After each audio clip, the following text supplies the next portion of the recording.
यहाँ के total voter की संख्या कितना है?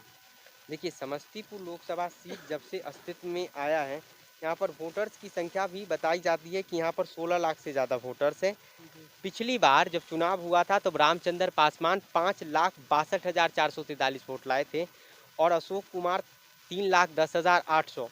नोटा सबसे ज़्यादा पड़ा था इन दोनों के बाद 35,417। उपचुनाव हुआ तो प्रिंस पासवान 3,90,276 और अशोक राम 2,88,816 वोट लेकर आए थे और निर्दलीय सूरज दास को मिला था 36,182 वोट। तो कुल मिलाकर वोटर्स की संख्या यहाँ पर ज़्यादा है, पिछड़ी जाति के वोटर्स यहाँ पर ज़्यादा है, कुशवाहा वोटर्स और यादवों की अच्छी खासी तादाद है जो हार जीत तय करती है। लेकिन ये सीट आरक्षित है, इसे कोई दलित कैंडिडेट ही चुनाव लड़ेगा। इस यहाँ पर विधानसभा के सीट कितना है? देखिए, समस्तीपुर सीट में 2 जिले के विधानसभा सीट है, समस्तीपुर से 4 और दरभंगा से 2। दरभंगा का हायाघाट और दरभंगा का कुशेश्वर स्थान, जबकि समस्तीपुर का समस्तीपुर, वारिसनगर, समस्तीपुर के वारिसनगर, कुशेश्वर स्थान और कल्याणपुर। फिलहाल जो स्थिति है वहाँ से आरजेडी की एकमात्र विधायक समस्तीपुर विधानसभा लोकसभा से हैं, अख्तरुल ईमान इस्लाम समस्तीपुर से, जबकि रोसड़ा और हायाघाट से बीजेपी के रामचंद्र पासवान और वीरेंद्र कुमार विधायक हैं और कल्याणपुर से महेश्वर हजारी, वारिसनगर से अशोक कुमार और कुशेश्वर स्थान से शशिभूषण हजारी 20 में जीते, लेकिन बाद में बाई इलेक्शन हुआ तो अमन भूषण हजारी यहाँ से चुनाव जीत कर गए। समस्तीपुर नमस्कार, मैं रंजीत और आप देख रहे हैं लाइव पब्लिक। 2024 के लोकसभा चुनाव को महज 8 महीने बच गया है। इससे पहले हम लोग हाजीपुर लोकसभा चुनाव के बारे में विश्लेषण किए थे।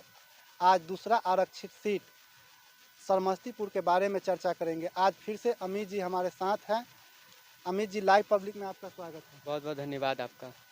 समस्तीपुर लोकसभा सीट का क्या इतिहास है, इसके बारे में आप बताइए। देखिए, समस्तीपुर लोकसभा सीट 2009 में सबसे पहले आरक्षित हुआ। इससे पहले ये सीट आरक्षित नहीं था, लेकिन 2009 से ये सीट आरक्षित है। 1952 से 1971 तक ये सीट कांग्रेस का गढ़ रहा। सत्यनारायण सिन्हा और यमुना प्रसाद यहाँ से सांसद बने। 1977 से में कर्पूरी ठाकुर, पूर्व मुख्यमंत्री बिहार के, वह इस सीट से सांसद बने।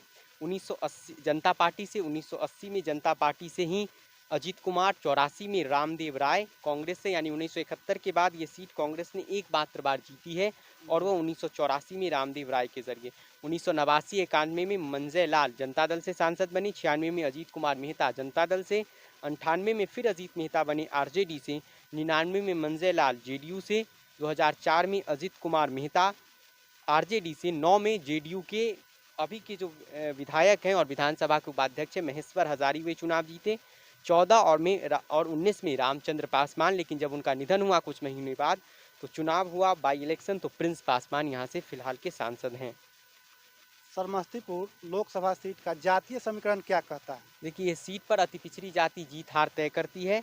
कुशवाहा और यादवों की संख्या यहाँ पर अच्छी खासी संख्या में है, लेकिन अति पिछड़ी जाति यहाँ पर जीत और हार तय करती है। इस बार का महागठबंधन का उम्मीदवार कौन हो सकते हैं? देखिए, महागठबंधन से 2 उम्मीदवारों की चर्चा सबसे ज़्यादा है। एक उम्मीदवार है समस्तीपुर से, कांग्रेस को अगर हिस्से में ये सीट आती है तो अशोक राम लगातार 3 बार यहाँ चुनाव लड़े हैं। 14, 19 और 20 तीनों में वह चुनाव हारे। 19 में ही 2 बार लड़ लिए थे, जब रामचंद्र पासवान के निधन के बाद बाई इलेक्शन हुआ था प्रिंस पासवान के खिलाफ। तो उनका चुनाव लड़ना मुश्किल है। अगर टिकट कांग्रेस को मिलता भी है तो यहाँ से उनके बेटा अतिरेक कुमार चुनाव लड़ने की कोशिश में है, लेकिन कांग्रेस को ये सीट इस बार नहीं मिलने वाली है, ऐसी संभावनाएं बन रही है। तो ये सीट आरजेडी के हिस्से में आती है। तो आरजेडी से पूर्व मंत्री श्याम रजक इस सीट पर काफ़ी कोशिश कर रहे हैं कि उन्हें ये सीट मिल जाए और श्याम रजक यहाँ से चुनाव लड़ना भी चाहते हैं और ये सीट श्याम रजक के हिस्से में आरजेडी से जा सकता है। हालांकि महेश्वर हजारी यहाँ से सांसद रह चुके हैं, तो हो सकता है कि जेडीयू उन्हें भी टिकट दे दे चुनाव लड़ने के लिए विधानसभा का उपाध्यक्ष। और बीते कुछ महीने पहले महेश्वर हजारी चिराग पासवान से मिल आए थे, तभी अटकल का बाजार गर्म हो गया था कि चिराग पासवान की पार्टी से महेश्वर हजारी चुनाव लड़ रहे हैं। लेकिन दिक्कत ये है जेडीयू के साथ फिलहाल कि उसके पास विधायक कम है। 43 और 2 45 विधायक उनके पास हैं। 43 जीते थे और 2 विधायक, एक निर्दलीय वाले और एक बसपा वाले आए थे इनके साथ, तो 45 है। तो जेडीयू की जो मौजूदा परिस्थिति है, सियासी समीकरण ऐसे बन रहे हैं कि जेडीयू शायद ही अपनी किसी विधायक को टिकट दे। एमएलसी को देने में कोई दिक्कत नहीं, और यही वजह है कि उनके कई एमएलसी चुनाव लड़ना चाहते हैं और लड़ेंगे, ऐसी खबरें हैं। लेकिन कोई विधायक को टिकट दें और फिर बाई इलेक्शंस हो, ऐसा नीतीश कुमार नहीं चाहते, इसलिए महेश्वर हजारी के लिए मुश्किल है। और क्या यह सीट जेडीयू के हिस्से में आएगी, ये भी एक सवाल होगा। एनडीए का चेहरा कौन हो सकता है? देखिए, प्रिंस पासवान कोशिश तो करेंगे कि वो सांसद बने रहें, कि फिर से टिकट पालें, लेकिन अब दिक्कत ये है कि चिराग, खबरें ये भी आ रही हैं कि चिराग पासवान को 6 सीट पिछली बार लोजपा लड़ी थी, इस बार चिराग पासवान को 5 लोकसभा सीट दे दिया जाए और 1 सीट समस्तीपुर का दे दिया जाए लोजपा की तरफ से, कि आप प्रिंस पासवान चुनाव लड़, क्या पता इस पर मान सीट उन्हें मिल जाए जहाँ से प्रिंस पासवान चुनाव लड़ लें। और सबसे बड़ी बात ये भी कि क्या प्रिंस पासवान के नाम पर चिराग पासवान सहमत होंगे। वैसे यहाँ से प्रिंस पासवान के चाहते हैं वे चुनाव लड़े और इन्हें कोई ना कोई वादी का प्रतिपक्ष चुनाव उन्हें लड़ाएं, लेकिन पासवान क्या राजी होंगे, ये भी देखने वाली बात होगी। और अगर ये सीट पर नहीं लड़ते हैं तो फिर बीजेपी अपने तरफ से कोई कैंडिडेट उतारेगी। फिलहाल प्रिंस पासवान के नाम ही एनडीए में सबसे आगे हैं और महागठबंधन से श्याम रजक इस रेस में बनने के दौर में सबसे आगे फिलहाल दिखाई दे रहे हैं। हालांकि वो वक्त बताएगा कि किसके हिस्से में सीट आए और कौन उम्मीदवार होगा, ये थोड़े दिनों के बाद, कुछ महीने बाद पता चले। यहाँ के टोटल वोटर की संख्या कितना है? देखिए, समस्तीपुर लोकसभा सीट जब से अस्तित्व में आया है, यहाँ पर वोटर्स की संख्या भी बताई जाती है कि यहाँ पर 16 लाख से ज़्यादा वोटर्स हैं। पिछली बार जब चुनाव हुआ था तब रामचंद्र पासवान 5,62,443 वोट लाए थे और अशोक कुमार 3,10,800। नोटा सबसे ज़्यादा पड़ा था इन दोनों के बाद 35,417। उपचुनाव हुआ तो प्रिंस पासवान 3,90,276 और अशोक राम 2,88,816 वोट लेकर आए थे और निर्दलीय सूरज दास को मिला था 36,182 वोट। तो कुल मिलाकर वोटर्स की संख्या यहाँ पर ज़्यादा है, पिछड़ी जाति के वोटर्स यहाँ पर ज़्यादा है, कुशवाहा वोटर्स और यादवों की अच्छी खासी तादाद है जो हार जीत तय करती है। लेकिन ये सीट आरक्षित है, उसे कोई दलित कैंडिडेट ही चुनाव लड़ेगा, एससी का कोई कैंडिडेट चुनाव लड़ेंगे, तो ये कौन से कैंडिडेट लड़ेंगे इस पर फिलहाल दोनों पार्टी विचार कर रहे हैं और किसके हिस्से में ये सीट आएगी ये भी देखना दिलचस्प। यहाँ पर विधानसभा के सीट कितना है? देखिए, समस्तीपुर सीट में 2 जिले के विधानसभा सीट है, समस्तीपुर से 4 और दरभंगा से 2। दरभंगा का हायाघाट और दरभंगा का कुशेश्वर स्थान, जबकि समस्तीपुर का समस्तीपुर, वारिसनगर, समस्तीपुर के वारिसनगर, कुशेश्वर स्थान और कल्याणपुर।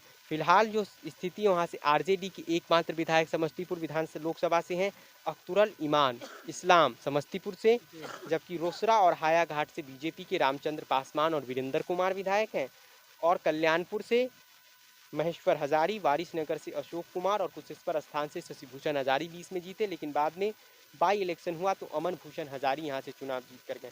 समस्तीपुर के अपने मुद्दे हैं, लेकिन 2024 का जब चुनाव पड़ेगा होगा, वोट डाले जाएंगे, तब स्थानीय मुद्दे गौन हो जाएंगे, तब इंडिया और एनडीए में लड़ाई होगा, तब एक तरफ राष्ट्रवाद का चेहरा होगा और एक तरफ जातीय जनगणना के जरिए वोटरों को अपनी अपनी ओर खींचने की कोशिश, लुभाने की कोशिश हर सियासी पार्टी करेगी।